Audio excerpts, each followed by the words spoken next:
ব্রহ্মাণ্ডস্থ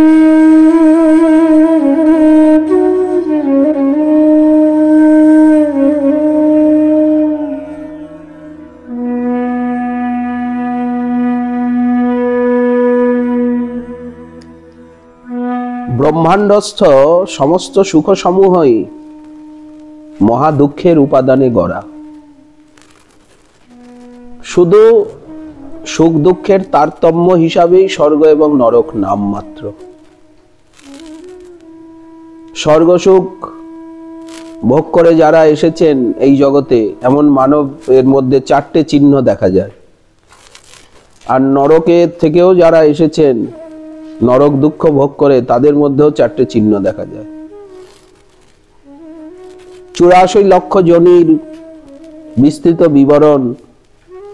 84 লক্ষ যোনি ভ্রমণ করতে করতে একবার মানব দেহ প্রাপ্তি ঘটে থাকে। পশুর থেকে মানুষের কি প্রভেদ? মানুষের সঙ্গে মানুষের কি ভেদ? ধর্ম এবং অধর্ম এর সংজ্ঞা কি? বর্ণাশ্রম ধর্ম, যাগ যজ্ঞ তপস্যা প্রভৃতি ধর্মের যথার্থ স্বরূপ নয়। এটা ধর্ম সাধনের এক একটা উপায় মাত্র। অহিতুকী শ্রদ্ধাই ভগবত ভক্তি বা পরম ধর্মের প্রকৃত স্বরূপ, ধর্মের প্রকৃত স্বরূপ। পরম গুরু মহারাজের আলোচ্য বিষয়ের সঙ্গে আমরা দেখতে পাই যে ওনার প্রত্যেকটা কথাই শাস্ত্রের থেকে আর গবেষণায় কিভাবে পরিষ্কার হয়েছে। অহিতুকী শুদ্ধা ভক্তি হচ্ছে ধর্মের প্রকৃত স্বরূপ। যতক্ষণ পর্যন্ত আমরা ভক্তির কাছে না যাচ্ছি, ততক্ষণ পর্যন্ত ধর্মের প্রস্ফুটিত স্বরূপ, ঈশ্বরের বিশ্বাস, ঈশ্বরের আরাধনা, এটা লাভ করাই মানব জীবনের উদ্দেশ্য। দেহেন্দ্রিয়াদির পিপাসা পরিতৃপ্তি উদ্দেশ্য নয়। ভক্তির সহায় ব্যতীত বর্ণ ধর্ম, আশ্রম ধর্ম, কোন ধর্ম, যাগ যজ্ঞ তপস্যা তীর্থাটন, কোন পুণ্যকর্ম, কোন সৎকর্ম ফল প্রদানের সমর্থ নয়। মানব দেহকে বারবার দেবদুর্লভ বলা হয়েছে। ব্রহ্মাদি দেবতাগণ তারা ভারতবর্ষে সাধারণ মানুষ হয়ে জন্ম লাভের জন্য আকাঙ্ক্ষিত। আবার মনুষ্য জন্মেও শ্রেষ্ঠতম সম্পত্তি হচ্ছে ভক্ত সঙ্গ, ভক্ত কৃপা, ভক্ত পদরজ। ভক্ত পদরজ স্মরণেরই এত মহিমা, তাহলে ভক্তের কত মহিমা। ভক্ত তত্ত্ব সর্বোপরি। ভগবানের সংজ্ঞা, তার স্বরূপ, ঐশ্বর্য, মাধুর্য, ভক্তির ত্রিবিধ ভেদ, তার মধ্যে মাধুর্যনিষ্ঠ ভক্ত শ্রেষ্ঠ। পাপেরও ত্রিবিধ ভেদ, তার মধ্যে নাস্তিকতায় পাপের পূর্ণতা। যত নাস্তিকতা বাড়বে ততই পাপের পূর্ণতা বাড়বে। নাস্তিকতার তুল্য পাপ জগতে নাই, নাস্তিকের থেকে শ্রেষ্ঠ পাপী জগতে নাই।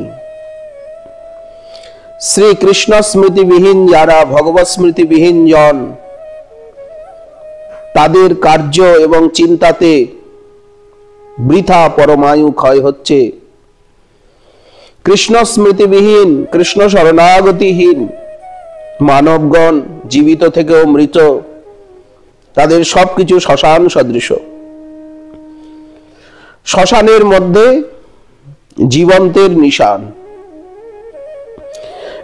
মানব দেহের চরম পরিণতি কি? মানব দেহ একটা অবিভক্ত সাধারণ সম্পত্তি। এর মালিক কে? ভাগবতে ভবাটবীর বর্ণনা, পুরঞ্জন পুরঞ্জনীর আখ্যান, ঐলগীতি, পুরুরবার অনুভূতি, যজাতির অনুভূতি, ভবাটবীর পারের যাত্রীর প্রকৃত পরিচয় কি, এবং এই ভবকূপের থেকে জীবের ভবসাগরের থেকে জীবের উত্তরণের জন্য উন্মুখতা প্রয়োজন।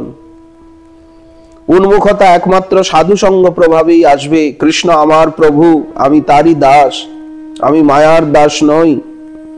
এই সম্বন্ধ তত্ত্ব উপলব্ধি যথার্থ আত্মসম্মান জ্ঞানের অনুভূতি। নির্বেদ সহকারে সাধু সঙ্গ হবে, শাস্ত্রানুশীলন হবে, সদ্গুরু পদাশ্রয় হবে, ভগবানের নাম রূপ গুণ লীলা কথার নিষেবন হবে। সাধন এবং সিদ্ধাবস্থায় সর্বত্রই নামরূপ গুণ লীলা অনুশীলনীয়। ভগবত কৃপাই সাধু রূপে, শাস্ত্র রূপে, গুরু রূপে বিরাজিত। আজ স্বরূপকে ভুলে গিয়ে ভ্রান্ত মৃততুল্য জীব, তারা শ্রুতি জননী তাদেরকে ডাকছেন, স্নেহময়ী মা ডাকছেন, অমৃতময়ী আশ্বাস বাণী দিচ্ছেন। অমৃতের পুত্রগণকে ত্রিতাপানল দগ্ধ দেখে শ্রুতি স্মৃতির কত দয়া। পুরাণ মোহনিদ্রাভিভূত জীবগণকে জাগরিত করে মহদানুগত্যে চলবার জন্য জননী শ্রুতি কি মধুর উপদেশ দিচ্ছেন, আহ্বান করছেন। ভগবানে অহিতুকী শুদ্ধা ভক্তি লাভ, এটাই হচ্ছে সর্ববেদ পুরাণ উপনিষদ গীতা ভাগবত শাস্ত্রের প্রতিপাদ্য চরম বস্তু। এটি জীবনের প্রয়োজন তত্ত্ব। ধর্ম নয়, অর্থ নয়, কামনা নয়, মোক্ষের উপরেও চিরবিরাজিত পঞ্চম পুরুষার্থ। এই পুরুষার্থ লাভের জন্য শ্রুতি অধিকারী ভেদে নানাবিধ উপায় বা পন্থার কথা বলেছেন। তোমারে পাইতে শাস্ত্র উপায় কহিল, অধিকারী ভেদে তাহা বহুবিধ হইল। গৌণী মুখ্যাবৃত্তি বা অন্যয় ব্যতিরেকে বেদের প্রতিজ্ঞা কেবল কহ এ কৃষ্ণকে। বেদ আর কিছুই বলতে চান না, গীতা ভাগবত কিছুই বলতে চান না। এই যে কর্মযোগ, জ্ঞান যোগ, অষ্টাঙ্গ যোগ, এর থেকেও ভক্তি শ্রেষ্ঠ কেন? ভক্তি লাভের উপায় কি? একমাত্র সাধু সঙ্গ, সাধু কৃপা, সৎসঙ্গ বাহনা ভক্তি, সদ্বাহনা ভক্তি, সৎকৃপা বাহনা। সাধুর লক্ষণ বলা হচ্ছে কি জাতীয় সাধু সঙ্গ চাই? ভক্তি সাধনার ক্রম, মহৎ কৃপাশ্রিতা যে ভজনাকাঙ্ক্ষা, এই ভজনাকাঙ্ক্ষাই হচ্ছে শ্রদ্ধা, যার মূলে রয়েছে মহৎ কৃপা, যার মধ্যে রয়েছে মহৎ কৃপা। মহৎ কৃপাকে অবলম্বন করে কিভাবে শ্রদ্ধার থেকে প্রেম অবধি 9টি স্তরে চলে যাবেন সাধক। শ্রদ্ধার থেকে আসক্তি পর্যন্ত 7টি স্তর সাধন ভক্তি, অভিধেয় তত্ত্ব। উৎসাহই হচ্ছে শ্রদ্ধার জীবন। উৎসাহ কাকে বলে? এই যে অহংতা এবং মমতা, আমি আমার, অহংকারের বৃত্তি, যার থেকে মাইক দেহ এবং তার সম্পর্কিত ভোগ্য বস্তুতে যে অভিনিবেশ, যার জন্য বন্ধন। আর দেহটা বিনষ্ট হলেই, এই অহংকারটা বিনষ্ট হলেই যে নির্বাণ মুক্তি, বললেন না, ওটা আমাদের লক্ষ্য নয়। শ্রী ভগবানের তদীয় পরিকর এবং তৎ সেবার উপযোগী যে চিন্ময় সিদ্ধ দেহ লাভ, এটাই হচ্ছে প্রেম ভক্তি লাভ, এটাই হচ্ছে পঞ্চম পুরুষার্থ। যতক্ষণ পর্যন্ত আমরা সিদ্ধ দেহ লাভ না করব, সেবা উপযোগী দাসীপুত্র নারদ তিনি সিদ্ধ দেহ লাভ করছেন, ভাগবতে তার বর্ণনা রয়েছে। ভক্তি দেবী পূর্ণ অহন্তা অভিমানীময়ী। অভিমান দ্বারাই তো সিদ্ধি লাভ হবে, অভিমান ছাড়া তো ভজন হবে না। মাইক অভিমানকে ত্যাগ করে অপ্রাকৃত অভিমানে স্থিত হতে হবে। মমতার আস্পদ শ্রী ভগবানের উদ্দেশ্যে তাকেই প্রার্থনা করতে হবে, তার ভক্তের কাছে প্রার্থনা করতে হবে। ভক্তি শাস্ত্রে যথার্থ প্রতীতি, যথার্থ জ্ঞান এবং শাস্ত্রার্থে নিশ্চয়াত্মিকা বুদ্ধি, যত্নের সঙ্গে শাস্ত্রার্থের অনুভব এবং সমাধানাত্মক যুক্তিকেই শ্রদ্ধা বলা হয়। শ্রদ্ধা কাকে বলে? যে ভক্তি শাস্ত্রে যথার্থ জ্ঞান, শাস্ত্রার্থে নিশ্চয়াত্মিকা বুদ্ধি, যত্নের সঙ্গে শাস্ত্রার্থের অনুভব এবং সমাধানাত্মক, সর্ববিষয়ে সমাধানাত্মক এবং ভক্তিতেই চরমে পর্যবসিত যে যুক্তি, তাকেই তো শ্রদ্ধা বলা হয়। শ্রদ্ধা এবং শরণাগতি একই অর্থ। শ্রদ্ধা এলেই শরণাগতি আসবে, শরণাগতি এসেছে অর্থাৎ শ্রদ্ধা এসেছে। শরণাগতি যে 6 প্রকার। শ্রীহরির চরণাশ্রিত ভক্তগণ কিভাবে নিজের প্রারব্ধকে ভোগ করেন? তারা প্রারব্ধের অতীত হতে চান না। প্রণবের অর্থ ভক্তিপথে অবস্থানই হচ্ছে জীবের জীবত্ব। সমস্ত শাস্ত্রের সার প্রণব। সেই প্রণবের প্রকৃত অর্থ কি? ভক্তি পথে অবস্থানই জীবের প্রকৃত জীবত্ব, অনবস্থানই মৃত্যু। অর্থাৎ ভজনই হচ্ছে জীবন, জীবের জীবত্ব। ভজন না করাই হচ্ছে প্রতিপদে মৃত্যু, দুঃখ, ক্লেশ। জাতরতি ভক্তগণেরও প্রারব্ধ কেন দেখা যায়? তখনও কেন প্রারব্ধ বাইরে রয়েছে? দুঃখই হচ্ছে জীবনের স্পর্শমণি। তাই ভক্তগণ ভগবত কৃপার দান রূপে দুঃখকে অনুভব করেন, সর্বদা দুঃখ চান, আমাকে দুঃখ দাও। ভগবান রসবৈষ, রসস্বরূপ, লীলাতেই সেই রসের অভিব্যক্তি। এই জন্য শুদ্ধ ভক্তগণের অন্যত্র আবেশ নাই। তার নাম, রূপ, গুণ, লীলা কথা শ্রবণ, কীর্তন, স্মরণী জীবাতু। ভগবত তত্ত্ববেত্তা, ভগবত অনুভবী, নির্মম নিরহংকারী, সম দুঃখক সুখক সমী, সাধু মুখেই হরিকথা শ্রবণ বিদেহ। এবং সেই শ্রবণের প্রকৃত বিধি সরাগ নিরাগ বক্তা। এই পরম ধর্ম বা ভাগবত ধর্ম ভক্তির ক্রমবিকাশ। এখানে শান্তরস, দাস্যরস, সখ্যরস, বাৎসল্য রস, মধুর রস উত্তর উত্তর শ্রেষ্ঠ। ভাব অনুযায়ী চিৎকন জীবের চিন্ময় সিদ্ধ দেহ, পার্শ্বদ দেহ প্রাপ্তি হবে। সবার সমান হবে না। দাস্য ভাবে এক প্রকার, সখ্য ভাবে এক প্রকার, বাৎসল্যে এক প্রকার, মধুর ভাবে এক প্রকার। ভগবত স্বরূপের যেমন যেমন বৈশিষ্ট্য হবে, ভগবত স্বরূপ যেমন হবে, তার পার্শ্বদ এবং পরিকরগণেরও বৈশিষ্ট্য সেই প্রকার হবে। কৃষ্ণ স্বয়ং ভগবান, রাধারানী স্বয়ং ভগবতী, মধুর রস সর্বোপরি। এই জন্য বৈশিষ্ট্যের রাজ্যে সেখানে সর্বোপরিতা। ভগবত প্রাপ্তিরও তারতম্যে পরিকরগণের বৈশিষ্ট্য বুঝতে হবে। কে কতটা সেবার রাজ্যে এগিয়ে যাচ্ছেন, কতটা মর্মী সেবক হতে পাচ্ছেন, এই তারতম্য বিচারে ব্রজেন্দ্র নন্দন, রসঘন মোহন মূর্তি, শ্রীকৃষ্ণের প্রেয়সী ব্রজসুন্দরীগণই সর্বশ্রেষ্ঠা। তার মধ্যে বৃন্দাবনেশ্বরী, অপার করুণাময়ী প্রাণেশ্বরী শ্রী রাধারানী সকলের শিরোমণি। সেই রাধারানীর দাস্যই হচ্ছে সর্ব অসাধারণ পরম মহা সাধ্য বস্তু। এটাই নিরূপিত হয়েছে সাধ্য তত্ত্ব নির্ণয়ে। এটি চির অনর্পিত ভগবান শ্রীকৃষ্ণ চৈতন্য মহাপ্রভুর নিরঙ্কুশ কৃপার দান এবং তার প্রিয় পরিকর শ্রীপাদ রূপ সনাতন আদি সম্প্রদায় আচার্য বর্যগণের যারা আশ্রিত এবং ভাবের আনুগত্যে বিভাবিত এমন সাধকগণই উক্ত সম্পত্তির, সেই সম্পত্তির অধিকারী হবেন।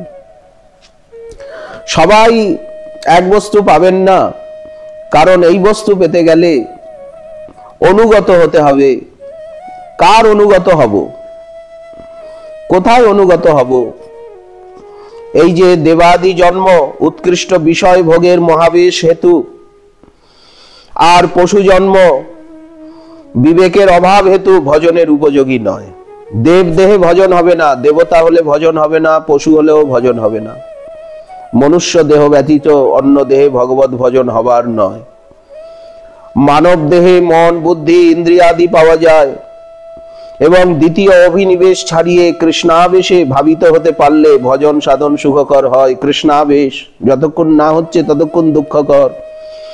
মানব দেহ ব্যতীত অন্য সমস্ত দেহ, গন্ধর্বাদী দেহ, পশু দেহ, সব ভোগ দেহ, তাতে শুভাশুভ কর্মফল মাত্র ভোগ করা যায়, কিন্তু ওই দেহে নূতন কর্ম করা যায় না। কর্মফলের খণ্ডনও ওই দেহে সম্ভব নয়। কৃষ্ণ ভজন তো নয়। তাই মানব দেহ নূতন নূতন কর্মের সৃষ্টি করে আত্মাকে পুনরায় বদ্ধ করতে পারে। আবার ভজনের দ্বারা কর্মবন্ধনের থেকে জীবকে চিরমুক্ত করতে পারে। তাই শাস্ত্রে মানব দেহের অশেষ মহিমা কীর্তিত হয়েছে। যারা সাধু সঙ্গ এবং সাধু কৃপা প্রভাবে বিষয়াদির থেকে মনকে দূরে সরিয়ে রেখে আর প্রীতিভরে শ্রী শ্রী গৌর গোবিন্দের ভজনাদি করতে পারেন, তারাই মানব দেহ ধারণের অমৃতময় ফল সাক্ষাৎ অনুভব করে কৃতার্থ হন। এই জন্য দেখা যায় উপনিষদে যে সৃষ্টির প্রারম্ভে ভগবান প্রথমে গাভী অশ্বাদির দেহ দেখে নৈতৎ সুকৃতম, এ ভালো হয়নি, পরিশেষে মনোমত মানব দেহ নির্মাণ করে সহর্ষে বলে উঠেছিলেন এতদ বৈ সুকৃতম, এই দেহ অতি সুন্দর হয়েছে, কেননা এই দেহে মানব আমাকে দেখবার মতো জ্ঞান লাভ করতে পারে। ব্রহ্মাবলোকধীশনম মুদম আপদেবঃ। ভাগবতেও আমরা দেখতে পাই সপ্তম স্কন্ধে 13 অধ্যায়ে যে অজগর ব্রতী মুনিবর প্রহ্লাদ মহাশয়কে বললেন, হে রাজন, সংসার প্রবাহ প্রবর্তক যে তৃষ্ণা, সেই তৃষ্ণাকে যথোচিত বিষয় সকল ভোগের দ্বারাও কখনো পরিপূর্ণ করা যায় না। তৃষ্ণার পূরণ হয় না। সেই তৃষ্ণা দ্বারা চালিত হয়ে কর্ম সকল বারবার প্রবর্তিত হচ্ছে এবং আমি নানা যোনিতে প্রবেশ করেছি। পরে নিজের কর্ম দ্বারা ভ্রমণ করতে থাকলে সেই তৃষ্ণা আমাকে যদৃচ্ছাক্রমে মনুষ্য দেহ পাইয়েছে। এই দেহ স্বর্গ এবং অপবর্গ মুক্তির, কুকুর শুকর আদি তির্যক জনির এবং মানব জনিরও দ্বারস্বরূপ। ভালো কাজ করলে আগে গিয়ে মানব হব, তা নাহলে পশু হয়ে যাব। সংসার প্রবাহ এর প্রবর্তক হচ্ছে দুষ্পূরণীয় আশা তৃষ্ণা। এটা নদীর মতো, যেমন বর্ষায় নদীর জল পূর্ণ হয়, তেমনি বিষয় উপভোগের দ্বারা জীবের আশা তৃষ্ণা বাড়তে থাকে। নদী তো পূর্ণ হয়, কিন্তু আশা কোনোদিন পূর্ণ হয় না।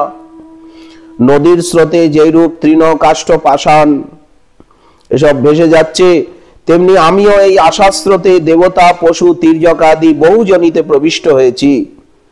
যেমন নদীর ভিতরে গ্রাহ আছে, কচ্ছপ আছে, আবর্ত আদির ভয় পরিত্রাণের আশঙ্কায় যেমন নানাবিধ উপায় সৃজন করা হয়, আমিও তেমনি কাম ক্রোধাদি রোগ শোক ক্ষুধা পিপাসা জন্ম মৃত্যুর থেকে ভীত হয়ে পরিত্রাণের জন্য নানাবিধ কর্মের সাধন করেছি, কিন্তু কোনো প্রতিকার পেলাম না।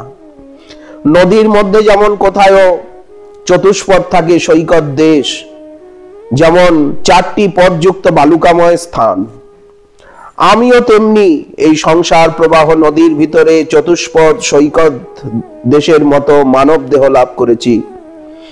এই নদীর চতুষ্পদ সৈকত দেশ প্রাপ্ত হয়ে আমি মনে মনে ভাবছি কোন দিকে গিয়ে চির শান্তিময় স্থান লাভ করতে পারবো। আবার নদীর স্রোতে আগের মতো ভাসছি। এই যে চতুষ্পদ বলা হলো, এটা কি? ধর্ম অর্থ কাম মোক্ষ। কেউ ধর্মের দিকে যাচ্ছেন, কেউ অর্থের দিকে যাচ্ছেন, কেউ কামনার দিকে যাচ্ছেন, কেউ মোক্ষের দিকে যাচ্ছেন। আমিও তেমনি সংসার প্রবাহ প্রবর্তক যে দুষ্পুর তৃষ্ণা, দুষ্পূরণীয় তৃষ্ণা, তার দ্বারা যুক্ত হয়ে পুণ্যের দ্বারা দেবদেহ পাচ্ছি, পাপের দ্বারা শুকর আদি তির্যক দেহ পাচ্ছি, আর মিশ্রিত পাপ পুণ্যের দ্বারা মানব দেহ পাচ্ছি। জ্ঞানযুক্ত ভক্তির সাধনার দ্বারা অপবর্গ লাভ করছে কেউ, জ্ঞান সাধনার দ্বারা তৃষ্ণার ক্ষয় হলে নির্বাণ মুক্তি, আর ভক্তি সাধনায় কৃষ্ণ ভিন্ন তৃষ্ণা শূন্য হয়ে কেবল কৃষ্ণ এবং শ্রীকৃষ্ণের সেবা এই তৃষ্ণা হেতু পার্ষদ দেহ লাভ করে প্রেম সেবানন্দ লাভের অধিকারী হচ্ছেন মানব। মানব দেহ ধারণের এটিই সৌভাগ্য।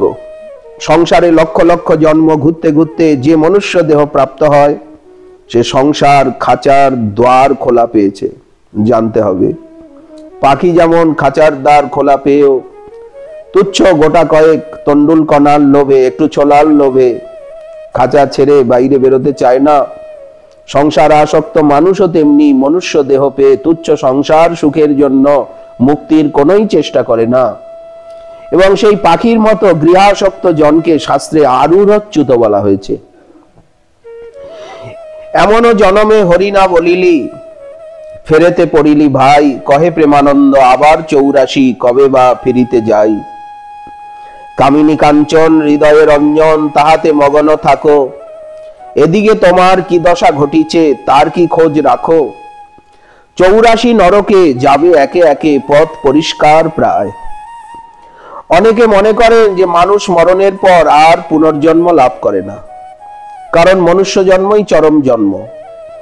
আবার কেউ কেউ বলেন মানুষ দেহ ত্যাগে পুনর্জন্ম হলে মানুষই হয়, মানুষ মরে মানুষই হয়, অন্য কিছু হয় না। কিন্তু এগুলি ভ্রান্ত ধারণা, আর্য শাস্ত্রানুমোদিত নয়। মানুষের বর্তমান কর্মবাসনা সমূহ পূর্ব বাসনা বীজ উভয়ে মিলিত হয়ে যাদের ফলনমুখ ভাগ প্রবল হয়ে উঠবে, মানুষ দেহত্যাগের পরে পুনরায় তদুপযুক্ত ফল ভোগের জন্য যোগ্য দেহ লাভ করবেন। এই কর্মবন্ধনের থেকে নিষ্কৃতির উপায় একমাত্র সাধুসঙ্গ। সাধুসঙ্গ সুর দুর্লভ, এ দেহ মানব কাহে বিফল কররে, মহদাশ্রিত হওরে চিত জনম সফল কররে। এই জন্য যে কোনো ব্যক্তি যদি দৃঢ় বিশ্বাস সহকারে জন্মের মধ্যে একবারও আপনার এই বৃন্দাবন লীলা বাক্যের দ্বারা বর্ণন করেন, কর্ণের দ্বারা শ্রবণ করেন, বা অন্য কোনো অঙ্গ প্রত্যঙ্গ দ্বারা আপনার সেই ক্রীড়া হৃদয়ে ধারণ করেন, আপনার ক্রীড়াভূমি ধামকে স্পর্শ করেন, যে কোনো ব্যক্তি কৃতনিশ্চয় হয়ে সেই লীলা এবং লীলা স্থানের মাহাত্ম্যে বিশ্বস্ত হয়ে বাক্যের দ্বারা, নেত্রের দ্বারা, কর্ণের দ্বারা, অন্যান্য কোনো অঙ্গ প্রত্যঙ্গের দ্বারা একবারও আপনার সেই ক্রীড়া এবং ক্রীড়াভূমিকে স্পর্শ করেন। স্পর্শ বলতে কি, সেই ক্রীড়ার বিজ্ঞাপক শ্রী ভাগবত মহাপুরাণ আদি গ্রন্থকে স্পর্শ করেন। বাক্যের দ্বারা স্পর্শ বলতে ব্রজভূমি সম্বন্ধিনী যে মহিমা কীর্তন করেন, অঙ্গের দ্বারা ধাম ক্রীড়াভূমিকে স্পর্শ বলতে ব্রজরজ সম্পর্ক, ব্রজরজে যদি অঙ্গ স্পর্শ হয়। এই প্রকারে যদি ব্রজলীলা, বৃন্দাবন লীলা এবং লীলাভূমিকে কেউ স্পর্শ করেন, তিনি রাধিকাদির কুচ গোপী কুচ কলস্বরূপ মঙ্গল ঘটের কুমকুম দ্বারা বিলসিত শোভমান আপনার পাদপদ্ম যুগলে নিত্য প্রেম ভক্তি লাভ করে ধন্য হন। এই তো বৃহৎ ভাগবতামৃতের সিদ্ধান্ত। এই জন্য গোপী সঙ্গে গোপীনাথের যে সেবা, সেই সেবা সম্পত্তি লাভ, এটাই আমাদের জীবনের একমাত্র উদ্দেশ্য। এই যে কথাগুলি, এই কথাগুলি নিয়ে পরম গুরু মহারাজ এত সূক্ষ্মাতি সূক্ষ্ম আলোচনা করেছেন। এই যে আমরা প্রত্যেকটি কথা বললাম, এই প্রত্যেকটি কথা পরম গুরু মহারাজের, তিনি তার গ্রন্থাবলীর সারাৎসার রূপে আর আমাদেরকে জানাবার জন্য আগ্রহ প্রকাশ করেছেন যে কৃষ্ণ প্রীতিই আমাদের প্রয়োজন। শ্রদ্ধাবান জনই ভক্তি সাধনার অধিকারী, জীবের প্রকৃত স্বরূপ সম্বন্ধ অভিধেয় প্রয়োজন তত্ত্বে আমাদেরকে জানিয়েছেন এবং এত সূক্ষ্মাতি সূক্ষ্ম বিচার করেছেন।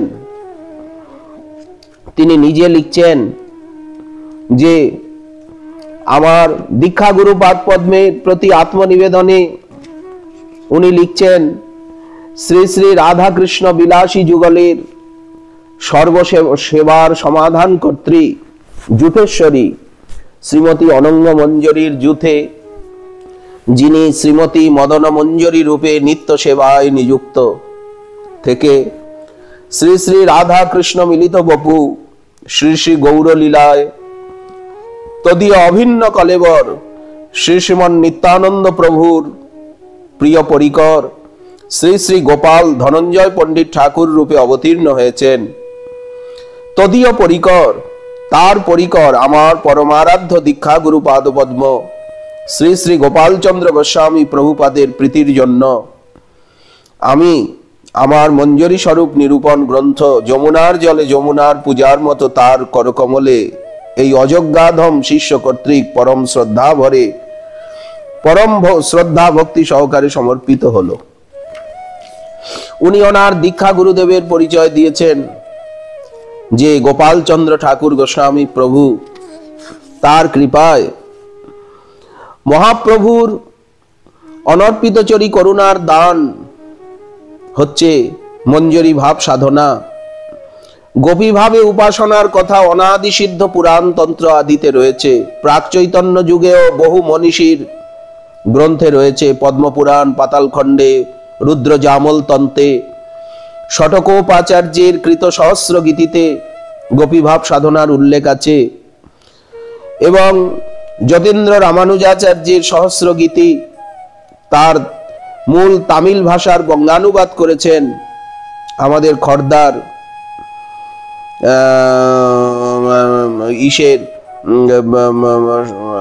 সোনার মন্দিরের যিনি, ওনারও নাম যতীন্দ্র রামানুজ দাস, এবং কবীন্দ্র জয়দেব, বিদ্যাপতি, চণ্ডীদাস, তাদের বর্ণনায় সখী ভাবের রাধা গোবিন্দের উপাসনা দেখা যায়। যুগল শতকে রয়েছে, যুগল শতক 1596 খ্রিস্টাব্দে শেষ রচনা এর। এছাড়া সিদ্ধান্ত সেতু, আচার্য চরিত অনেক গ্রন্থে রয়েছে, মহাবাণী গ্রন্থে রয়েছে। মহাপ্রভু এবং তার চরণাশ্রিত আচার্য পাদগণের এই অভিনব আবিষ্কার যে রাধা মাধবের সহচরী ভাবে মঞ্জরি ভাবে সেবা, ভক্তি রসামৃত সিন্ধু, উজ্জ্বল নীলমণি, এতে মধুর রসের অশেষ পরিপাটির বর্ণনা এবং মঞ্জরি তত্ত্বের সুনির্দিষ্ট পরিচয়, রাধা গোবিন্দের মিলন মাধুরী আস্বাদনই যাদের জীবাচু, এমন সেবানন্দ আস্বাদনে এরা অধিকারী, সর্বোচ্চে প্রতিষ্ঠিত, সেবৈকনিষ্ঠ মহাপ্রভু এবং তার চরণানুগ শ্রী রূপ সনাতন আদি গোস্বামী পাদগণের সাধনার সম্পত্তি এবং শিক্ষা তটস্থ জীব শক্তির পক্ষে এর থেকে শ্রেষ্ঠ সাধ্য বস্তু জগতে আর কিছু নেই। ব্রহ্মা, শিব, বৈকুণ্ঠেশ্বরী, লক্ষ্মী দেবীরও দুর্লভা। এই জন্য গৌড়ীয় বৈষ্ণব সম্প্রদায়ের ভজন সার রহস্য। এই যেভাবে পরম গুরু মহারাজ সর্বত্র গুরু মহারাজকে দিয়ে এর প্রচার করেছেন, আমরা ভাবলে হতবাক হয়ে যাই। উনি নিজে পরম গুরু মহারাজ লিখছেন যে সনাতন গোস্বামী পাদ রাধা দাস্যকেই সর্ব অসাধারণ পরম সাধ্য বস্তু বলে বৃহৎ ভাগবতামৃতের 2য় খণ্ডের 1ম অধ্যায়ে বর্ণনা করেছেন। বৃন্দাবন মহিমামৃতে 2য় সর্গে 34 শ্লোকে রয়েছে যে শ্রীমদ বৃন্দাবনেশ্বর্যা রসবিবশ আরাধক সর্বমূর্ধ্নি, যারা পৃথিবীতে ভবকূপের থেকে উত্তরণ করতে ইচ্ছা করছেন তারা ধন্য, তারা মুমুক্ষু, কারণ তারা এই দুঃখময় সংসারের বাইরে যেতে চান। আবার তাদের থেকেও যারা হরিভজন পরায়ণ তারা ধন্য ধন্য। তার অপেক্ষাও যারা কৃষ্ণ পাদ পদ্মে পরমাসক্তি যুক্ত হয়েছেন তারা ধন্য ধন্য ধন্য।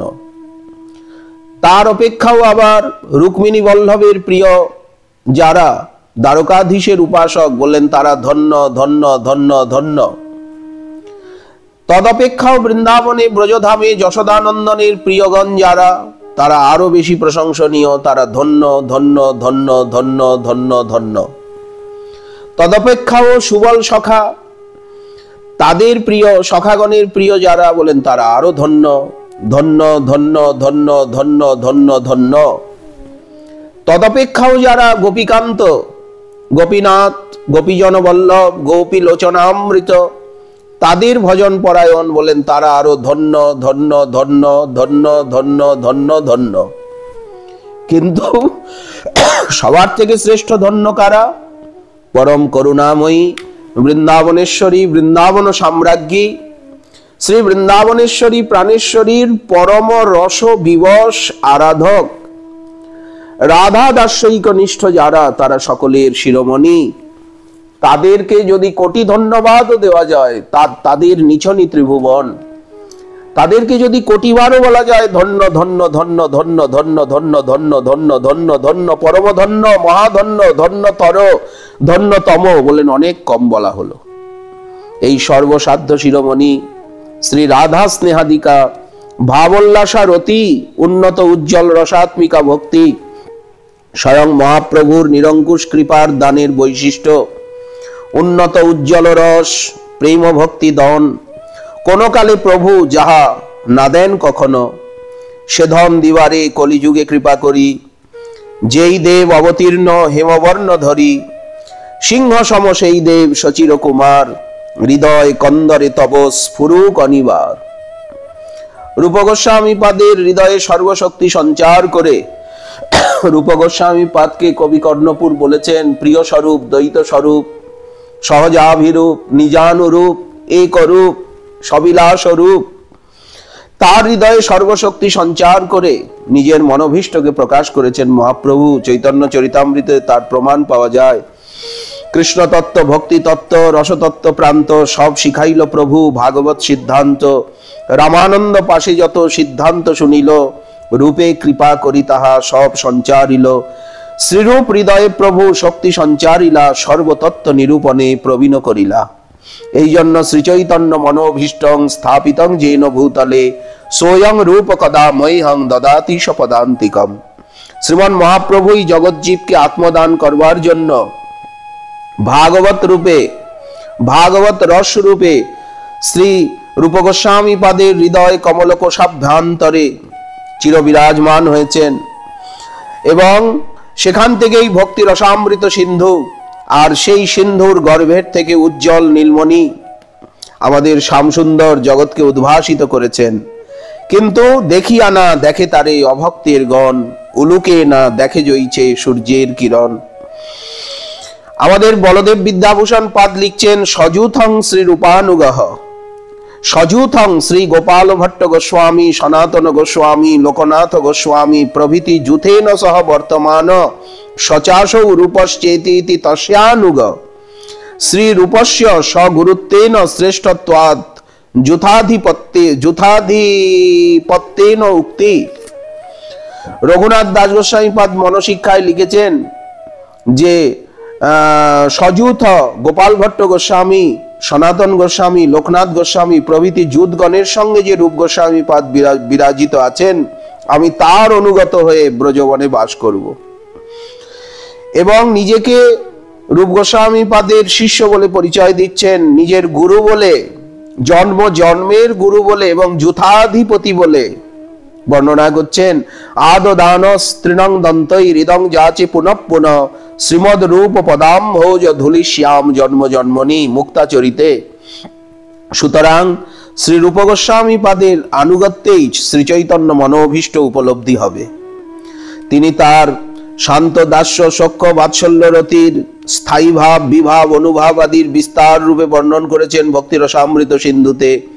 কিন্তু সর্বোপরি মধুরা রতি, মধুর ভাব। জীব গোস্বামী পাদ বললেন যে প্রাকৃত শৃঙ্গার রসের সঙ্গে সাম্য দর্শনে ভয় পেলে হবে না। ভাগবত রস হলেও বিরক্ত তপস্বী যারা, তারা এতে প্রয়োজনীয়তা বোধ এবং যোগ্যতা অনুভব হয়তো করবেন না। কিন্তু দুর্বোধ্য এবং রহস্য বলে এই মধুর রস, এটি সর্বঅঙ্গী, এর অঙ্গ প্রত্যঙ্গাদি বহু বিস্তৃত। যারা একদিকে অতি কঠিন, আবার অতি সুলভ, আবার সুদুর্লভ। যারা রাধা কিঙ্করী ভাবলিপ্সু, রাধা দাস্য ভাবলিপ্সু সাধকগণের এর পরিচয় ব্যতীত এবং এর আলোচনা ব্যতীত, এর অনুভূতি সাক্ষাৎ সাধন ব্যতীত গত্যান্তর নেই। কারণ এই সব লক্ষণ জানা না থাকলে, এইভাবে গভীরভাবে জানা না থাকলে রাধা দাস্য ভাবলিপ্সু সাধকগণ কোন আদর্শে অনুপ্রাণিত হবার যত্ন বা চেষ্টা করবেন? কার ভাবে বিভাবিত হবেন? কার আনুগত্য করবেন? কার ভাবে সাধারণীকরণ, মহতের ভাব ভাবিতে ভাবিতে সেইভাবে বিভাবিত হবেন? একে সাধারণীকরণ বলা হবে। কার ভাবে সাধারণীকরণ হবার সাধন করবেন। অতএব মঞ্জরীগণের স্থায়ী ভাব, বিভাব, অনুভাব সম্বন্ধে সম্যক পরিচয় প্রয়োজন। ভগবতী ঈশ্বরী মা জাহ্নবা ঠাকুরানী শ্রী নিত্যানন্দ প্রিয়া রামাই ঠাকুরের প্রশ্নে এই ভাবোল্লাসারতী এই রাধাদাস্য বোঝাচ্ছেন। ঠাকুর কহেন, কৃপা করি কহ আগে, ভাবোল্লাসারতী কথা আমারে শোনাহ। ঠাকুর কহেন, কৃপা করি আগে কহ, এই ভাবোল্লাসারতী রাধাদাস্য কথা আমারে শোনাহ। জাহ্নবা কহেন, বাপু শুনো সাবধানে, ভাবোল্লাসারতী মাত্র হয় বৃন্দাবনে। বৃন্দাবন স্থান সে দেবের অগোচর, সবে মাত্র বিরাজিত কিশোরী কিশোর। শ্রীরূপ মঞ্জরি করি অনঙ্গ মঞ্জরি, সেবানন্দে মগ্ন সদা দিবা বিভাবরী। ভাবোল্লাসারতী মাত্র ইহা সবাকার, দুহু সুখে সুখী কিছু নাহি জানে আর। রাধা কৃষ্ণ সেবানন্দে সদাকাল হরে, আনন্দে সাগরে সদা সদাই তারা বিহরে। এই যত সুখ পায় বৃষভানু নন্দিনী, তার সপ্ত গুণ সুখ আস্বাদে সঙ্গিনী।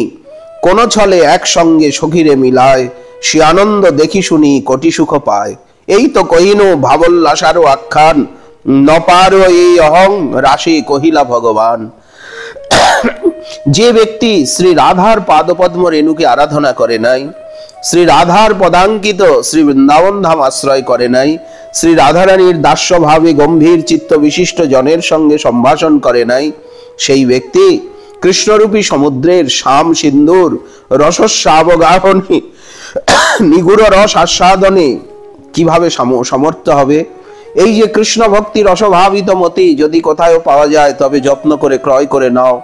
এই ক্রয় বিষয়ে লালসাই একমাত্র মূল্য। কোটি জন্মের স্বীকৃতি থাকলেও লালসার উৎপত্তি হয় না, লালসা উৎপন্ন হয় না একমাত্র মহৎ কৃপা ছাড়া। শ্রীমদ্ ভাগবতাদি এবং তার অর্থ প্রতিপাদক রসিক ভক্তগণ কৃত যে লীলা গ্রন্থ, যেখানে ভাব এবং রূপ গুণের বর্ণনা রয়েছে, সেই মাধুর্য কাহিনী শ্রবণ করতে করতে যৎকিঞ্চিত অনুভব হলে, তখন শাস্ত্র যুক্তির প্রতি নিরপেক্ষ হয়ে স্থির বুদ্ধি হয়ে যে ভজনে ভাব মাধুর্য অভিলাষ আমারও লাভ হোক, এই প্রকার স্বাভাবিক আপনার থেকে যে আকাঙ্ক্ষার উদয় হয়, তাকেই লোভোৎপত্তির কারণ বলা হয়েছে, তাকেই লোভের লক্ষণ বলা হচ্ছে। এই জন্য ভাব মাধুর্য সহজেই লোভনীয় হলেও শ্রবণ মাত্রেই তাতে সকলের লোভ হয় না। কেন? কোন ভাগ্যবান, এই জন্য বলা হলো ইহা শুনি লুব্ধ হয় কোন ভাগ্যবান। তাহলে তজ্জাতীয় উপাসক বা তাদৃশ ভক্তের কৃপা হলে সাধকের চিত্তে সেই প্রকার যোগ্যতা বা স্বচ্ছতা থাকলেই লোভের উদয় হয়ে থাকে। যার চিত্তটি স্ফটিকমণি তুল্য এবং যেখানে ভাবরূপী চন্দ্রের কিরণাভাস পতিত হচ্ছে, তাতে সমুল্লসিত হয়েছে, সেই চিত্ত হয় লোভযুক্ত। তখন সেই সাধকের নিত্যসিদ্ধ পার্ষদগণের রাগ বা ভাবের পরিপাটি জানবার জন্য অনুসন্ধিৎসা জাগরিত হয় এবং সেই ভাবের পরিপাটি জানবার জন্য আকাঙ্ক্ষা হয় এবং ওই পরিপাটির প্রতি রুচির বা লোভের উদয় হয়ে থাকে। অনেক সময় শ্রীকৃষ্ণের প্রতিমা দর্শন করে, যুগলের প্রতিমা দর্শন করে, তার পূর্বরাগ আদি প্রসিদ্ধ লীলার কথা শ্রবণ করে, এইবার এই শ্রবণের থেকেই ধীরে ধীরে ধীরে ধীরে উনি আকৃষ্ট হন। শ্রীল প্রত্যেকটি শব্দ আমাদের পরম গুরু মহারাজের অনুভবের সার কথা এবং গোস্বামী গ্রন্থের সার কথা। পরম গুরু মহারাজ লিখছেন যে মঞ্জরি স্বরূপের প্রথম পরিচয় আমাদের পরমারাধ্য, আমার পরমারাধ্যতম বেশাশ্রিত গুরুপাদ পদ্ম শ্রী গিরিরাজ গোবর্ধন তটাশ্রয়ী ভক্তি রসতত্ত্ববিদ পণ্ডিতাগ্রগণ্য শ্রী শ্রীমদ অদ্বৈত দাস বাবাজি মহারাজের সমীপে আমি প্রথম প্রাপ্ত হই। এই যে মঞ্জরি ভাব সাধনা, এই যে রাগানুগা ভক্তি, এই রাগানুগা ভক্তির প্রথম উনি আলোচনা কোথায় পান? উনি নিজে লিখছেন যে আমার প্রথম মঞ্জরি ভাব সাধনার মঞ্জরি স্বরূপের প্রথম পরিচয় আমার পরমারাধ্যতম বেশাশ্রিত শ্রী গুরুপাদ পদ্ম শ্রী শ্রী গিরিরাজ গোবর্ধন তটাশ্রয়ী ভক্তিরস তত্ত্ববিদ পণ্ডিতাগ্রগণ্য শ্রী শ্রীমৎ অদ্বৈত দাস বাবাজি মহারাজের সমীপে আমি প্রাপ্ত হই। তারপরের থেকেই এই ভাব সাধনাকে জানবার জন্য আমি গ্রন্থ অনুশীলন করি, শ্রী গুরু আনুগত্যে স্থায়ী ভাব, বিভাব, অনুভাব আদি সহ রস নিষ্পত্তি তত্ত্ব সবিশেষ রূপে জানবার জন্য আমার কুতূহল জন্মে। তারপরে শ্রী রাধাকুণ্ড তটে দীর্ঘকাল অবস্থান করে পরম শ্রদ্ধাস্পদ ভক্তি রসশাস্ত্রে পরম প্রবীণ উদার চেতা স্নিগ্ধ হৃদয় পণ্ডিত শ্রীযুক্ত দীনশরণ দাস বাবাজি মহারাজ আমার গুরুভ্রাতা, ওনার সঙ্গে সুদীর্ঘকাল একসঙ্গে অবস্থান করে একই ঘেরায়, একই ব্রজানন্দ ঘেরায় একত্রে অবস্থান করে অনর্গল ভক্তি রস গ্রন্থ অনুশীলনের সুযোগ আমার লাভ হয়। সেই সময়ে সবিশেষ রূপে আমি রসগ্রন্থের স্থায়ী ভাব, বিভাবাদি যথারীতি পর্যায়ক্রমে সংগ্রহ করি এবং ব্রজের অনুভবশীল ভজনানন্দী পণ্ডিত মহাত্মাগণের কৃপালব্ধ যা কিছু, তাদের ভিতরে রাধাকুণ্ডের মহান্ত শ্রীযুক্ত রাধাকৃষ্ণ দাস বাবাজি মহারাজ, ভূতপূর্ব মহান্ত শ্রীযুক্ত জয়নিতাই দাস বাবাজি মহারাজ, প্রভুপাদ শ্রীযুক্ত মদন মোহন গোস্বামী কাব্য পুরাণ তীর্থ ভাগবত রত্ন বর্ষানা, শ্রীযুক্ত রবীন্দ্রনাথ বন্দ্যোপাধ্যায় কাব্য ব্যাকরণ বৈষ্ণব দর্শন পুরাণ তীর্থ ভাগবত শাস্ত্রী বৃন্দাবন ধাম, পণ্ডিত প্রবর শ্রীযুক্ত নৃসিংহ বল্লভ গোস্বামী বেদান্ত শাস্ত্রী বৃন্দাবন, পণ্ডিত প্রবর শ্রীযুক্ত কৃষ্ণচরণ দাস বাবাজি মহারাজ কাব্য ব্যাকরণ বৈষ্ণব দর্শন তীর্থ ন্যায়াচার্য অধ্যাপক শ্রী রাধাকুণ্ড, শ্রীযুক্ত কেশব দাস বাবাজি মহারাজ অধ্যক্ষ ভাগবত নিবাস বৃন্দাবন, শ্রীযুক্ত প্রিয়াচরণ দাস বাবাজি মহারাজ দাদাজি মহারাজ ভাগবত ভূষণ শ্রী গোবর্ধন, পণ্ডিত শ্রীযুক্ত লক্ষ্মীনারায়ণ ভট্টাচার্য বিদ্যা বিনোদ কেশিঘাট বৃন্দাবন, পণ্ডিত শ্রীযুক্ত প্রাণকৃষ্ণ দত্ত কাব্য ব্যাকরণ পুরাণ তীর্থ নবদ্বীপ।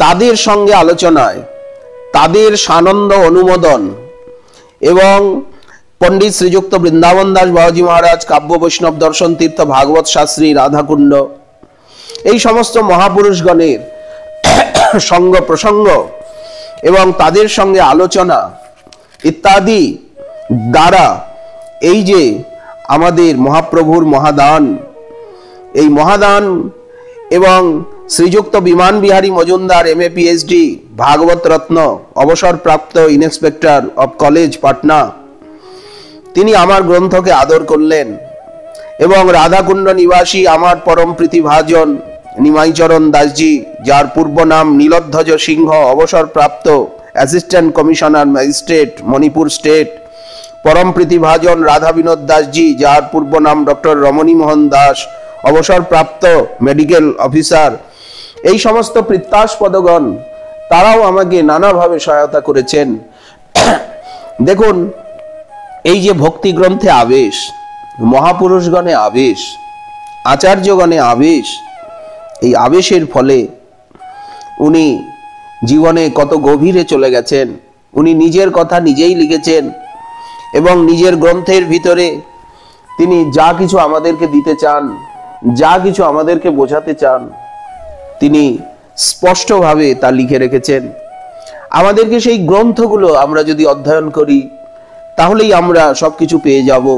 এই যে ভক্তিরস কাকে বলে, ভক্তিরস আস্বাদনে অধিকারীকে, এবং তার ভিতরে ব্রজাঙ্গনাগণের ভাব মাধুরী, রাধা স্নেহাধিকা সখীগণ, তারাই যে কিঙ্করী, তারাই যে মঞ্জরী, ভাবোল্লাসা রতি, কৃষ্ণ রতির বিশেষ পরিচয় এবং রসরাজ মহাভাব মিলিত বপু শ্রীমন মহাপ্রভুর যে তিনটি বাঞ্ছা, এই বাঞ্ছা পূর্তির পর মঞ্জরী ভাব সাধনের আস্বাদন, মঞ্জরী ভাবের আস্বাদনেই সমুদ্রে পড়ে গেলেন, চটক পর্বত দেখে ছুটে গেলেন। এটাই চরম পরিণতি যে মহাপ্রভু গম্ভীরা লীলায় রাধা ভাব তার তিন বাঞ্ছা আস্বাদনের পর অন্তরে কামনা জাগলো, তখন তিনি মঞ্জরী ভাব সাধনা তার রস আস্বাদন করলেন। মঞ্জরী ভাবের রস রহস্য চির অনর্পিত কৃপার দান, তাই কৃপা করে আমাদিগকে দান করলেন। এই যে সখী মঞ্জরী ভাবের সর্বোৎকর্ষত্ব এবং সুদুর্লভত্ব, এবং যারা এই সাধনা করতে চান তাদের যে জ্ঞাতব্য বিষয় সমূহ কতটা সুদুর্লভ, এই সাধনা, এই সাধনাই আমাদিগকে পেতে হবে, এই সাধনাই আমাদিগকে লাভ করতে হবে। কারণ এই সাধনা যতক্ষণ পর্যন্ত আমরা প্রাপ্ত না হব, রাধিকার প্রাণবন্ধু শ্রীকৃষ্ণের চরণকমলের প্রেম ও সেবা ব্রহ্মা, শিব, শেষাদি এবং লক্ষ্মী দেবীরও অগম্যা। কেবল যারা বৃন্দাবন লীলা পরায়ণ, ব্রজলীলা পরায়ণ ভক্তগণ প্রগাঢ় লৌল্য বা লালসার দ্বারা লাভ করে থাকেন। লালসা ছাড়া লাভ করা যাবে না, কারণ লক্ষ্মী দেবীও তোমার চরণ রেণু স্পর্শ লাভের বাঞ্ছায় তপস্যা করছেন সর্বকামনা ত্যাগ করে, তথাপি প্রাপ্ত হননি। তাহলে কত দুর্লভ! রাধিকা প্রাণবন্ধুর প্রেম সেবা লক্ষ্মী দেবীরও দুর্লভ। ব্রহ্মাদির পূজ্যা লক্ষ্মী দেবী, উনি পাননি। ব্রহ্মাদির তো সকলের মহা দুর্লভ। ব্রহ্মাদিও গোপী চরণরজ প্রাপ্তি কামনা অতি দুর্লভ বলেই জানা যায়। বৃহৎ বামন পুরাণে ভৃগু প্রভৃতিকে ব্রহ্মা বলছেন, প্রাচীনকালে আমি নন্দগোপ ব্রজ স্ত্রীগণের পদরেণুর আশায় 60,000 বৎসর তপস্যা করেছিলাম, তথাপি ওই রেণু আমি প্রাপ্ত হই নাই। তবে অন্য ব্যক্তি কি রূপে সেই প্রেম সেবা পাবে যদি ব্রহ্মা 60,000 বছর তপস্যা করেও না পান? তার উত্তরে কবিরাজ গোস্বামীপাদ লিখছেন যে যারা ভাব মাধুর্যের পরিপাটি শ্রবণ কীর্তন পরায়ণ এবং যাদের অন্তরে লোভ জেগেছে, ভাব মাধুর্যে লুব্ধ যারা, তারা অবশ্যই পাবেন। এই জন্য নিত্য বৃন্দাবনস্থিত শ্রীকৃষ্ণের নিকট উপনিষদগণ প্রার্থনা করছেন যে কন্দর্প কোটি লাবণ্যে তৈ দৃষ্টে মনাংশীন, তোমাকে দেখে আমাদের লালসা জেগেছে, তোমার সেবা আমরা পেতে চাই। জীব গোস্বামীপাদ লিখছেন প্রীতি সন্দর্ভের 10ম অনুচ্ছেদে যে বৈকুণ্ঠ মূর্তি, বৈকুণ্ঠ ভগবান তার জ্যোতির অংশভূতা বৈকুণ্ঠ লোকের শোভা রূপে অনন্ত মূর্তি সেখানে বিরাজমান রেখেছেন। তাদের এক মূর্তির সঙ্গে ভগবান এক মুক্ত পুরুষের একজন মুক্ত পুরুষকে যুক্ত করেন।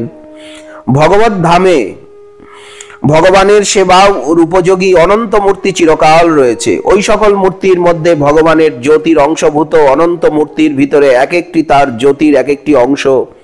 সুতরাং ভগবত বিগ্রহের মতো অপ্রাকৃত চিন্ময় ওই অনন্ত মূর্তি বৈকুণ্ঠ লোকের শোভারূপে বিরাজ করছে। ওই সকল মূর্তি সব পার্শ্বদ দেহ। যখন কোনো জীব উৎক্রান্তি অর্থাৎ অন্তিমা গতি লাভ করেন, তখন ভগবদ ইচ্ছাক্রমে নিজ রুচির অনুরূপ ওই সকল মূর্তির একটি তিনি প্রাপ্ত হন, ওইটাই পার্শ্বদ দেহ প্রাপ্তি। এই জন্য পার্শ্বদ দেহ নিত্য, যেহেতু মুক্ত জীবের সঙ্গে যোগের পূর্বেই অনাদিকাল থেকে সেটা রয়েছে, পরেও অনন্তকাল থাকবে। জীবের সঙ্গে সংযোগের পূর্বে নিষ্ক্রিয় অবস্থায় থাকে, যখন জীব সেটাকে প্রাপ্ত হয় সাধক, তখন সেটা সক্রিয় হয়ে যায়। অনন্ত জীব প্রত্যেকেই ভগবানের দাস, প্রত্যেকেই ভগবত সেবা উপযোগী, তাদের প্রত্যেকের দেহ ভগবত ধামে আছে। ভক্তির প্রসাদে ভগবত সেবার যোগ্যতা লাভ করলে ভগবত কৃপায় সেই দেহের প্রাপ্তি ঘটে। এই জন্য গৌড়ীয় বৈষ্ণব সম্প্রদায়ে শ্রী গুরু চরণের থেকে পদ্ধতি ত্রয়েও এটা দেখানো হয়েছে। ধ্যানচন্দ্র পদ্ধতি, গোপাল গুরু পদ্ধতি এবং সিদ্ধ বাবার যে পদ্ধতি সাধনামৃত চন্দ্রিকা, তাতেও দেখানো হয়েছে যে শ্রীগুরু চরণের থেকে শ্রীগুরু সিদ্ধ প্রণালী যে পাওয়া যাবে, তাতে ওই দেহের পরিচয় আছে। কেউ যেন কল্পিত বলে মনে না করেন, ওটাই নিত্য এবং সত্য, ওটা ছাড়া ভজন হবে না। ভগবান লোকস্থিত উক্ত অনন্ত মূর্তির মধ্যে ভগবান যাকে যে মূর্তিতে অঙ্গীকার করবেন, গুরুদেব তিনি ধ্যানের দ্বারা অবগত হয়ে সেই মূর্তি তার সিদ্ধ দেহ বলে নির্দেশ করবেন। দেখুন পদ্ধতিত্রয়ে ধ্যানচন্দ্র গোস্বামীপাদ কি বলছেন, গোপাল গুরু গোস্বামীপাদ কি বলছেন, সিদ্ধ কৃষ্ণদাস বাবা মহারাজ কি বলছেন। সেই দেহাভিমানে যদি ভগবান লীলা স্মরণ এবং শ্রী গুরু কৃপা নির্দিষ্ট সেই মানস সেবা সম্পাদনের সঙ্গে সঙ্গে বাহ্যিক দেহাবেশকে শ্রবণ কীর্তন অর্চন বন্দনের দ্বারা ধীরে ধীরে হ্রাস করতে হবে এবং সেই দেহে আবেশ ঘটবে, তখন জং জং বাপি স্মরণ ভাব ত্যজত্যন্তে কলেবরম তং তমে বেতি কন্তে সদা তদ্ভাব ভাবিত। এই যে গীতার 8ম অধ্যায়ে বলা হয়েছে 6ষ্ঠ সংখ্যক শ্লোকে, প্রেমাবস্থায় সেই গুরুদত্ত সাক্ষাৎ ভগবত সেবা উপযোগী সিদ্ধ দেহ প্রাপ্তি ঘটে। প্রেম প্রাপ্তি না হওয়া পর্যন্ত সাধককে পুনঃ পুনঃ জন্ম লাভ করতে হয়। এই জন্য যারা রাগানুগীয় সাধক, তারা নিষ্ঠা, রুচি এবং আসক্তি আদি কক্ষায় আরূঢ় হয়েছেন। এই কারণে যদি কোনো জন্মে যদি প্রেম প্রাপ্ত হন, ধীরে ধীরে এগিয়ে যাচ্ছেন নিষ্ঠা, রুচি, আসক্তির প্রভাবে, এবং ধীরে ধীরে প্রেম প্রাপ্ত হবেন এবং সেই জন্মেই ভগবানের সাক্ষাৎ সেবার যোগ্য হবেন। বুঝতে হবে, প্রেম না পেলে ভগবানের সেবার যোগ্য হওয়া যাবে না। তারা তাদের দেহান্তে সময়েই সেই ভগবত পরিকর পদবী সেবোপযোগী পার্শ্বদ দেহ লাভ করবেন। রাগানুগা সাধনে সম্যক যারা নিরত হয়েছেন, জাত প্রেম ভক্তই হচ্ছে সাক্ষাৎ সেবাভিলাষে মহতি উৎকণ্ঠা প্রকাশ করে থাকেন। অথচ সাধক দেহে স্নেহ, মান, প্রণয় আদি প্রেমের যে ভেদ, সেটা লাভ করতে পারেননি। কৃষ্ণ কৃপাপূর্বক ওই ভক্তকে সেই সাধক দেহে স্বপ্নে সেবা প্রাপ্তির অনুভব করান এবং পরিকর সহ স্বীয় সাক্ষাৎ দর্শনও একবার দেন। তারপর ওই ভক্তকে দেহান্ত সময়ে তাকে তদ্ভাব ভাবিত গোপিকাকৃতি সেই চিন্ময় দেহ, চিদানন্দময় দেহ প্রদান করেন। যেই প্রকার দাসীপুত্র রূপে জাত শ্রী নারদের দেহভঙ্গ সময়ে তাকে চিদানন্দ দেহ অর্পণ করেছিলেন ভগবান, তারপরে বৃন্দাবনীয় প্রকট প্রকাশে পরিকরগণ সহ শ্রীকৃষ্ণের আবির্ভাব সময়ে শ্রী যোগমায়া ওই গোপিকাকৃতি চিন্ময় দেহকে গোপী গর্ভে থেকে উদ্ভাবিত করান। কারণ ওই দেহে স্নেহ, মান, প্রণয় আদি প্রেম ভেদ এর সিদ্ধির জন্য সাধনা এখনো হয়নি। এই জন্য যোগমায়া ওই ভক্তকে গোপকন্যা রূপে জন্ম দেন। এই জন্যই বলা হচ্ছে, কবে বৃষভানুপুরে আহিরি গোপের ঘরে তনয়া হইয়া জনমিব, যাবটে আমার কবে পানি গ্রহণ হবে। এই যে লালসাময়ী প্রার্থনা, এটা শুদ্ধ ভক্তগণের নিতান্ত করণীয় এবং এর ভিতরেই সিদ্ধির ইঙ্গিত রয়েছে।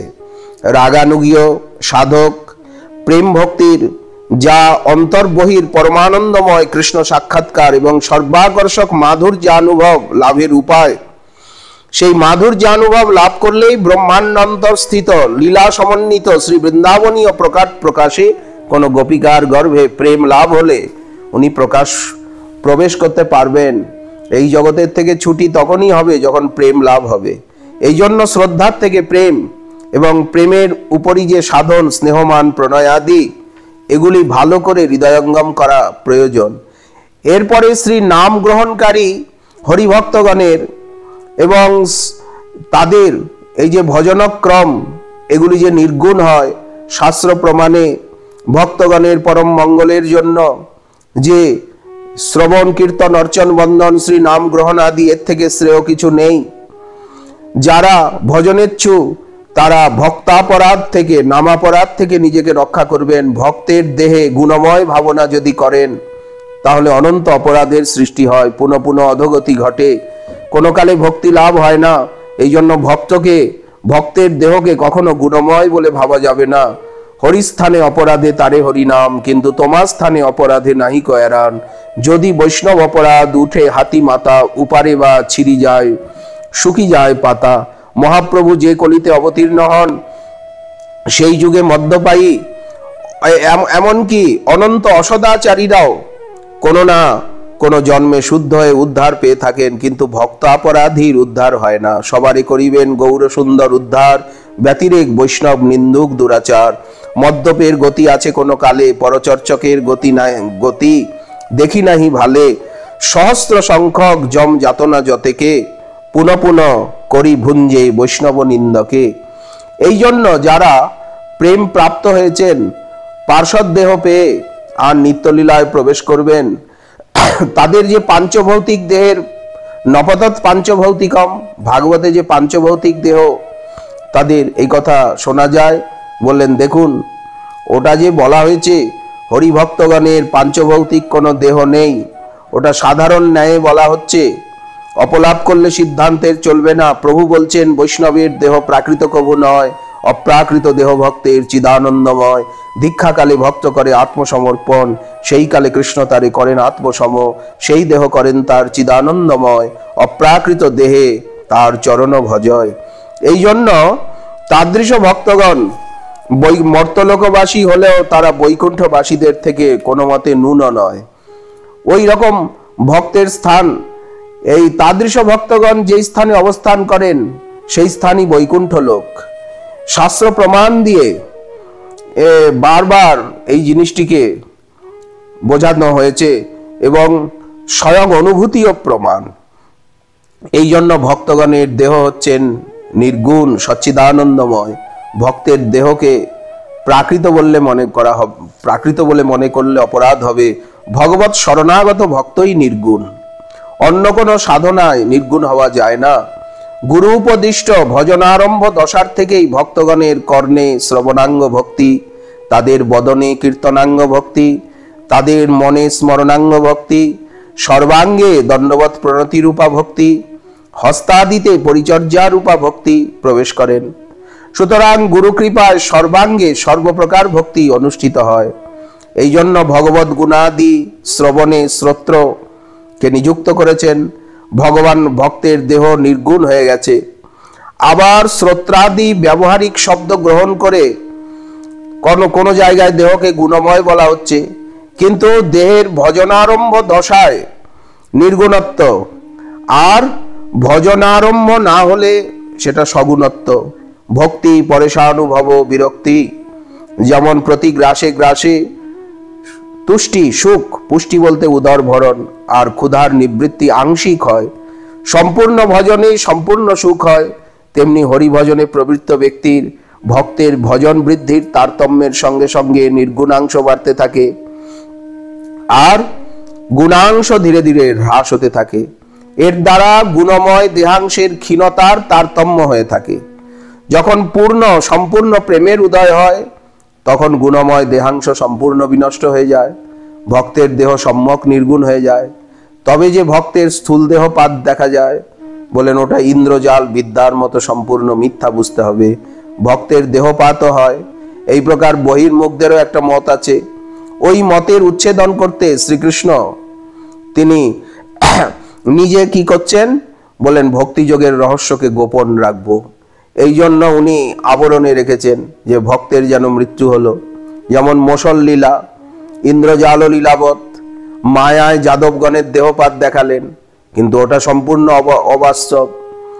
ভক্তিযোগের উৎকর্ষ দেখাবার জন্য কোনো জায়গায় কোনো সময়ে আর উনি কি করেন না, একটা আবরণ দেন, যেমন ধ্রুব প্রভৃতি। আবার কোথায় উন্মুক্ত, যেমন সশরীরেই ধ্রুব মহাশয় বৈকুণ্ঠে চলে গেলেন, গোপকুমার চলে গেলেন। তাহলে ভক্তগণ ভক্তির দ্বারা যথাবিস্থিত দেহেই নির্গুণত্ব প্রাপ্ত হয়েছেন। উদ্ধবকে সেই কথাই তো বললেন। আচ্ছা, নারদের যে দেহপাত, এটাও ভগবান দেখাচ্ছেন। আচ্ছা, যারা ভক্তের দেহকে গুণাতীত বলে অবগত হন তাদের কি লাভ হয়, আর যারা মাইক বলে ভক্তের দেহকে জানেন তাদের কি হানি ঘটে? আচ্ছা, যদি ভক্তের দেহ নির্গুণী হয় তাতে ব্যাধি দেখা যায় কেন? বলেন গুণাতীত ভাবনায় সংসার নাশ হয়। গুণময় যদি ভক্তের দেহকে গুণাতীত ভাবি, তাহলে আমার ভক্তি বৃদ্ধি হবে, সংসার নাশ হবে। আর গুণময় ভাবনায় কি হবে? সংসার বৃদ্ধি হবে, নরকগতি হবে, বৈষ্ণবে জাতি বুদ্ধি। এই জন্য সংসার বৃদ্ধি হওয়ার জন্য ভগবান মায়ায় ভক্তের দেহপাত দেখান। ভক্তের প্রতি জাতি বুদ্ধি হয়ে নরকাদি ক্লেশ ভোগ করবে। ভক্তের দেহে ব্যাধি প্রভৃতি সৃষ্টি করেন, বলেন এও এক পরীক্ষা। মহাপ্রভু নিজে বলছেন যে সনাতনের দেহে কৃষ্ণ কণ্ডু উপজাইয়া আমা পরীক্ষিতে ইহা দিল পাঠাইয়া, ঘৃণা করি আলিঙ্গন না করিতাম যবে, কৃষ্ণ ঠাই অপরাধ দণ্ড পাইতাম তবে। তাহলে পুরুষ, স্ত্রী, বালক, বালিকা, বৃদ্ধ, ব্রাহ্মণাদি যে কোনো জাতির হন না কেন, যদি কৃষ্ণ ভজন করেন উনি নির্গুণ হন। কায় মনোবাক্যে তাদেরকে যথাযোগ্য যদি আমি আদর না করি, কোনো ব্যক্তিকে যদি অনাদর করি, তাহলেই সর্বশ্রেয় যে সাধন ভক্তি তার থেকে চ্যুত হব এবং মহারৌরব নরকে বাস করতে হবে। প্রভু কহে যার মুখে শুনি একবার, কৃষ্ণ নাম পূজ্য সেই শ্রেষ্ঠ সবাকার। অতএব যার মুখে এক কৃষ্ণ নাম, সেই বৈষ্ণব করি তার পরম সম্মান। অতএব যিনি একবার কৃষ্ণ নাম উচ্চারণ করেছেন সেই ব্যক্তি সর্বশ্রেষ্ঠ এবং পরম পূজ্য। নামাদি ভক্তি সাধনার যে সর্বর্ধ মহিমা প্রকাশ পেয়েছে, বৈষ্ণব উপাসনা, বৈষ্ণব আরাধনা সর্বোপরি, যে নামাদি সাধনেরও সর্বর্ধ মহিমা প্রকাশ পাচ্ছে যাকে অপেক্ষা করে। বৈষ্ণব না পূজে যেই নমস্কার করি, তার পাপ কদাচ না ক্ষমা করে হরি। সবারে করিবে গৌর সুন্দর উদ্ধার, যতিরেক বৈষ্ণব নিন্দুক দুরাচার। 84 সহস্র জম যাতনা যতেকে, পুনঃ পুনঃ করি ভুঞ্জে বৈষ্ণব নিন্দকে। মোর দাসেরে যে সকৃত নিন্দা করে, মোর নাম কল্পতরু। ভগবানের নাম কল্পতরু, কিন্তু কল্পতরু নাম তার উপরে প্রসন্ন হবেন না, নামাপরাধী তাকে সংহারে। অতএব ভক্তের দেহ নির্গুণ বলেই তার অনাদর করলেই মহাদণ্ড প্রাপ্তি ঘটবে। কারণ যারা নামাপরাধ যুক্ত, ভগবত ভক্তিমান ব্যক্তি যদি নামাপরাধ আচরণ করেন, তারও নরকপাত শাস্ত্রে শোনা যায়। সুতরাং নামাপরাধ পরিত্যাগ করেই তো ভজন করতে হবে। আর নামাপরাধের অন্তর্গত 6 প্রকার বৈষ্ণব অপরাধ। আচ্ছা, ভক্তের দেহ যদি নির্গুণ রূপে প্রমাণিত হয়, তাহলে কৃষ্ণের দেহ কি একেবারে নির্গুণ নয়? কারণ তিনি রাধাদি গোপীগণের সঙ্গে যে লীলা করছেন, ভাগবতে যে সুস্পষ্ট রয়েছে আত্মনি অবরুদ্ধ সৌরত। তো এই জন্য এইভাবে যদি কেউ প্রশ্ন করেন, বললেন শ্রীকৃষ্ণ বিগ্রহে তার লীলা দিতে প্রাকৃত বুদ্ধি আসলেও বৈষ্ণব অপরাধের মতো নরকগতি হবে। বিষ্ণু নিন্দা নাহি আর ইহার উপর, প্রাকৃত করিয়া মানে বিষ্ণু কলেবর। চিদানন্দ বিগ্রহ কৃষ্ণের মাইক করি মানি, এই বড় পাপ সত্য চৈতন্যেরও বাণী। যারা ভগবত দেহে মাইক বুদ্ধি করেন তারা দুরাত্মা। যদি কেউ বলেন এই ভগবানের রাসাদি লীলা, বলেন এটাও আস্বাদ্য অনুভব বেদ্য। চিত্তশুদ্ধির তারতম্যেই ভজনের তারতম্য কথিত হলো। যার চিত্ত অশুদ্ধ চিত্ত, তিনি এই বিষয়ে তিনি বিরাট রূপ চিন্তন করুন। অশুদ্ধ চিত্ত ব্যক্তি বিরাট রূপ চিন্তন করুন। আর যার চিত্ত কথঞ্চিত শুদ্ধ হয়ে আসছে শ্রবণ কীর্তনে, তিনি কৃষ্ণ তার পরিকর গণের মধুর লীলা চিন্তন করুন। অশুদ্ধ চিত্ত ব্যক্তির যদি মাধুর্যের স্ফুরণ না হয়, তাহলে প্রাকৃতত্বের ধারণা তাকে অধঃপাতিত করবে। এই জন্য অশুদ্ধ চিত্ত ব্যক্তি যতক্ষণ মাধুর্যের স্ফুরণ না হচ্ছে, তার প্রাকৃত বলে মনে হবেই হবে। আনন্দ চিন্ময় রস প্রতিভাবিতাভি, তাদের সঙ্গে লীলা করছেন। বাঞ্ছন্তি যদ ভবভিও মুনয় বয়ঞ্চ কিং ব্রহ্ম জন্মভি অনন্ত কথা রসস্য। এইভাবে যদি আমরা কাম এবং প্রেমের ভিতরে অন্তর বুঝতে না পারি, তাহলে তো সর্বনাশ, অন্তে নরকবাস। প্রেমের কার্য কৃষ্ণ বশ এবং সংসার নাশ। আর আত্মেন্দ্রিয় তর্পণ ইচ্ছা, সেই প্রেমের চরম পরিণতি। আত্মসুখ তাৎপর্যে যে কামের অর্থ আমরা পেয়েছি, ওটা প্রাকৃত, কিন্তু অপ্রাকৃত জগতে সম্পূর্ণই ভিন্ন। এই জন্য আভীর পল্লীপতি শ্রী নন্দনন্দন শ্রীকৃষ্ণের কান্তা শ্রী রাধিকার দাস্যে আমার অভিলাষ বলবান। সেই দাস্যে অভিলাষ রূপী বলবান অশ্বারোহী শ্রী রূপ গোস্বামী পাদের চিন্তারূপ নির্মল ঘটকে আরোহণ করে আমার চিত্তরূপ দুর্দান্ত ঘটক সে চলেছে। অর্থাৎ আমার চিন্তাভিলাষ শ্রী রূপ গোস্বামী পাদের চিন্তার সঙ্গে যুক্ত হয়ে রাধা দাসে নিযুক্ত হোক। স্তবাবলিতে শ্রী রঘুনাথ দাস গোস্বামী পাদ লিখছেন, আভীর পল্লী পতিপুত্র কান্তা দাস্যাভিলাষাতি বল অশ্ববার শ্রীরূপ চিন্তামল সপ্তি শ্রীরূপ চিন্তা অলসপ্তি সংস্থ মৎশান্ত দুর্দান্ত হয়েচ্ছুরাস্তাম। শ্রী রূপ গোস্বামী পাদের চিন্তারূপী দুর্দান্ত ঘটকের অভিলাষী হয়ে, অর্থাৎ আমার চিন্তাভিলাষ রূপ গোস্বামী পাদের চিন্তার সঙ্গে মিলিত হয়ে আমাকে রাধা দাসী নিত্য নিযুক্ত রাখুন। দেখুন পরম গুরু মহারাজ তার গ্রন্থের ভিতরে কি সুন্দরভাবে আমাদিগকে সেই পরতত্ত্ব, পরপ্রাপ্তি, সমস্ত গোস্বামী শাস্ত্রকে বারবার মনন করে আর আমাদের জন্য লিখে রেখে গেছেন। তার এই গ্রন্থাবলী, তার এই বাণী, তার গ্রন্থের মধ্যেই উনি নিজের কথা, নিজে কিভাবে পেয়েছেন, নিজে কিভাবে সাধন পথে এগিয়েছেন, কিভাবে পাওয়া যায় তার প্রমাণ রেখে গেছেন। উনি বলছেন, উনি নিজে বলছেন, আমার গ্রন্থই আমি। শ্রী গুরু মহারাজও বারবার এই কথা বলেছেন, আমার গ্রন্থই আমি, আমার কথাই আমি, আমার হরি কথাই আমি। অতএব আমার কথাগুলো মন দিয়ে শোনো, আমার লেখা গ্রন্থগুলি মন দিয়ে অধ্যয়ন করো, মনন করো, কণ্ঠস্থ করো, অনুশীলন করো। এর দ্বারাই সর্বদা আমাকে নিকটে পাবে এবং এর দ্বারাই আমার নৈকট্য, সান্নিধ্য এবং আন্তরিক শান্তি, প্রেম ভক্তি লাভ হবে। এই প্রার্থনাই, এই আবেদন নিবেদনই আমরা কৃতাঞ্জলি পুটে সকলের শ্রীচরণে জানাই এবং সকলের চরণে দণ্ডবৎ প্রণতি জ্ঞাপন করি। শ্রীল পরমারাধ্যতম পরম গুরু মহারাজের চরণে পরার্ধ কোটি প্রণতি জ্ঞাপন।